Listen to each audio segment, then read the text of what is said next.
Hello friends, मैं हूं doctor Himanshu Tyagi, senior consultant spine and orthopaedic surgeon practising in Delhi NCR region. आज मैं आपको 7 सिंपल तरीके बताऊंगा जिससे कि आप वो सर्जरी अवॉइड कर पाएँ। Basically if your doctor has suggested you surgery, he must have suggested you for back pain और फॉर पेन और नमनेस इन द लेग। ये होता क्यों है? नॉर्मली जब भी कोई नर्व अगर किसी डिस्क से प्रेस हो रही हो या फिर अगर स्पाइन की बोन्स में कोई दिक्कत हो, तब हमको बैक पेन या फिर लेग पेन, जिसे हम लोग सैटिका भी कहते हैं, कॉमनली होता है। To avoid a surgery in spine it's not easy, but there are ways of avoiding it if you are regular and if you follow these instructions religiously. सबसे पहली इंस्ट्रक्शन ये है कि आपका वेट कम रहना चाहिए। शरीर का वज़न जितना ज़्यादा रहता है, स्पाइन को उतना ही लोड उठाना पड़ता है। So if you are having a healthy weight, I'll suggest a BMI between 30 to 35. That is really good. Extra fat या एक्स्ट्रा वेट लूज़ करने से आपकी स्पाइन पे लोड कम होगा, जिससे कि आपका बैक पेन काफ़ी हद तक ठीक हो सकता है। दूसरी ज़रूरी चीज़ ये है कि you should totally avoid smoking और ड्रिंकिंग।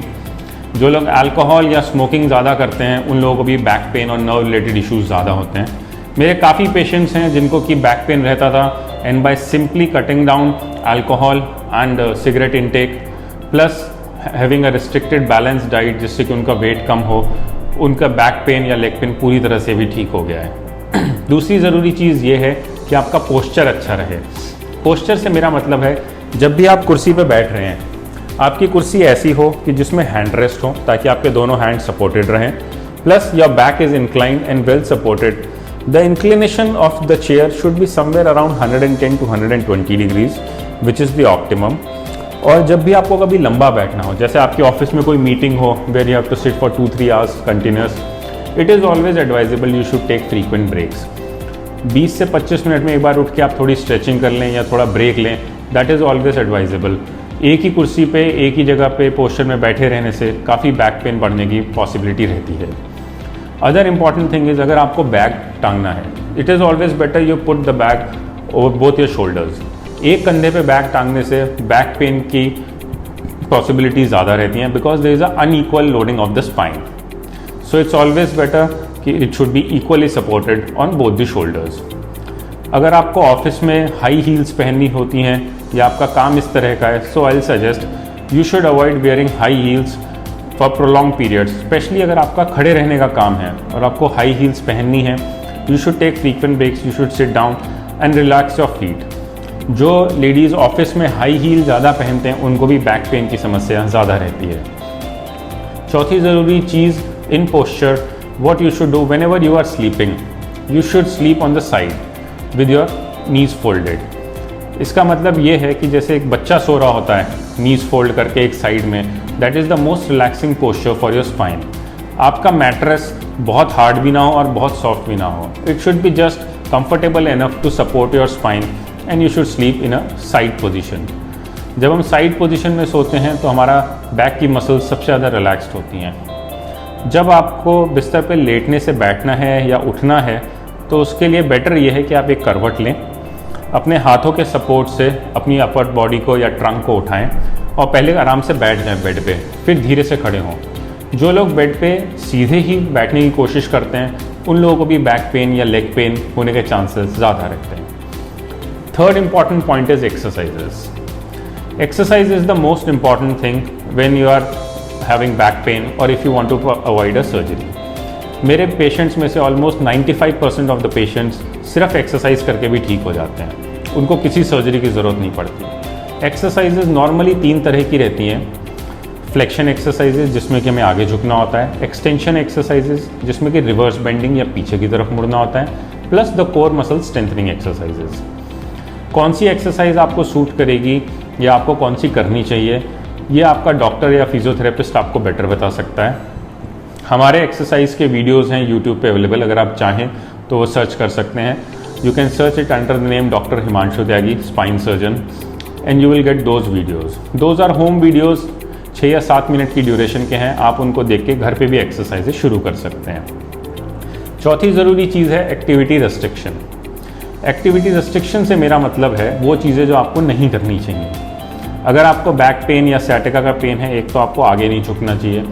अगर कोई चीज़ गिर गई है तो उसको उठाने के लिए झुके नहीं, बल्कि बेटर ये रहेगा कि आप अपने घुटने मोड़ के, घुटनों को मोड़ के नीचे बैठे, तब उस चीज़ को उठाएं ताकि आपकी बैक पे प्रेशर ना आए। Second important thing is those things which cause loading of the spine, जैसा कि रनिंग हुआ या हैवी वेट लिफ्टिंग हुई, या जैसे आपको बाज़ार से सामान लेके आना है, आपने 8-10 किलो का सामान पकड़ लिया, those things you should avoid because they lead to excessive loading of the spine.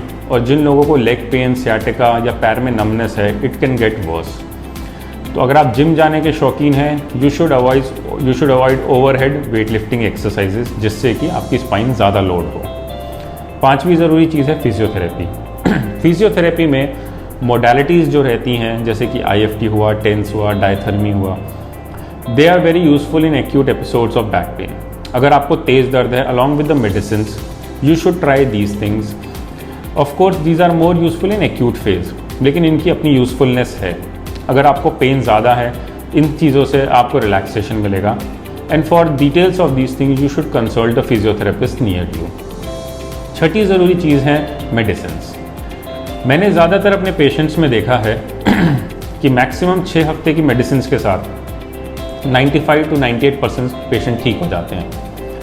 मेरी आपको भी यही राय रहेगी, अगर आपके डॉक्टर ने आपको मेडिसिन दी हैं, have some patients. Normally medicine हम 4 तरह की देते हैं, उसमें से एक रहती है एनाल्जेसिक्स, जो कि पेन की रहती है, and those I normally give for 2 weeks. दूसरी रहती है मसल रिलैक्सेंट्स, जो कि आपका मसल का स्पाज्म या क्रैम्प्स कम करती हैं। These can be given from 2 to 4 weeks. Nerve medicine, जो तीसरी टाइप की मेडिसिन हैं, they are normally given for a longer duration like 6 weeks और 8 weeks. These are the most useful medicines and they are safe also. They can be given in long run also. Normally ऐसा है, जो चौथी तरह की medicines रहती हैं, anti-inflammatory medicines, those can be given in short duration, maybe 2 weeks or 3 weeks, but they are normally given along with muscle relaxants या pain medicines, जबकि patient को pain ज़्यादा है। तो आपका डॉक्टर नॉर्मली इन चारों में से कोई medicines देगा आपको, and you should religiously have these medicines. They may be for a variable period of time, लेकिन whatever your doctor feels is best for you, he'll follow it for you. मेरे को ऐसा लगता है ज़्यादातर पेशेंट जो रिलीजियसली मेडिसिन्स लेते हैं, फिजियोथेरेपी करते हैं, एक्सरसाइजेस फॉलो करते हैं, उन लोगों को सर्जरी की ज़रूरत नहीं पड़ती। ये मेरा अपना क्लिनिकल एक्सपीरियंस है and I feel it is true in majority of the cases. सातवीं और सबसे ज़रूरी चीज़ है, if in spite of taking medicines, doing physiotherapy, doing exercises, things are not improving and you feel like surgery is the only option out, then there are few other modalities also. इन चीज़ों को हम epidural injection या nerve root injections कहते हैं। जैसे अगर ये इस नर्व में अगर कोई दिक्कत हो रही है जिसकी वजह से आपको पेन हो रहा है, under local anaesthesia and under X-ray guidance operation theatre में इस पर इंजेक्शंस भी दिए जा सकते हैं। ये करीब 10 मिनट का प्रोसीजर रहता है, लोकल एनेस्थीसिया में हो जाता है, इसमें बेहोश करने की भी ज़रूरत नहीं पड़ती और 1 या 1.5 घंटे में पेशेंट अपने घर जा सकता है। मैं नॉर्मली इस तरह का इंजेक्शन 2 या 3 बार रिपीट करता हूँ अपने पेशेंट्स में, before I finally tell them okay if things are not improving, now is the time when you should go for a surgery. तो ये 7 चीज़ें जो मैंने आज आपको बताई, मैं अपने ज़्यादातर पेशेंट्स में जो भी इन 7 चीज़ों को फॉलो करते हैं, I am able to avoid surgery in them. The bottom line is, if you are having a healthy weight, healthy posture, healthy lifestyle, you are doing exercises regularly, you might require medicines or other things for a short duration.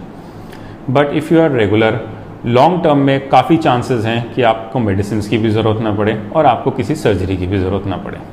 अगर आपको हमारा ये video पसंद आया तो हमारे channel को subscribe करना ना भूलें और ज़्यादा से ज़्यादा शेयर करें।